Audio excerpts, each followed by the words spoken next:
సంసారం ఖరాబ్ చేస్తాను మీరు చూస్తున్నా వాళ్ళని మాపుతాను చూస్తున్నా. ఇగో అక్క, ఇన్ని రోజులు నీ సంసారం గురించి ఆలోచించిన. నేనేం తప్పు చేయకపోయినా నేను ఏడ్చుకుంటా బాధపడ్డా. నా ఏడుపు చూసినావు, నా బాధ చూసినావు, నా మంచితనం చూసినావు కావచ్చు. కానీ ఇప్పుడు చెప్తానా, నేనేం తప్పు చేయలేదని చెప్పి నేను నిరూపిస్తా. అప్పుడు నువ్వు నీ మొగుడు మీ సంగతి ఏందో నేను చెప్తా. పామ్మ ఇగో నా బిడ్డ ఎలాంటి తప్పు చేయాలని నేను నిరూపించినాకనే మీ సంగతి చెప్తా.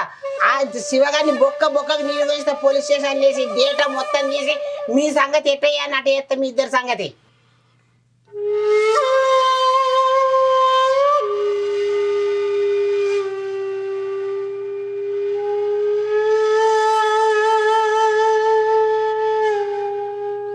ఏంది ఈ పిల్ల వాళ్ళ అమ్మని తీసుకొచ్చుకొని గంత బాజాప్తుగా మాట్లాడుతుంది అంటే, ఈమె ఇంత గట్టిగా మాట్లాడుతుందంటే ఈమె నిజంగా తప్పు చేయలేదా?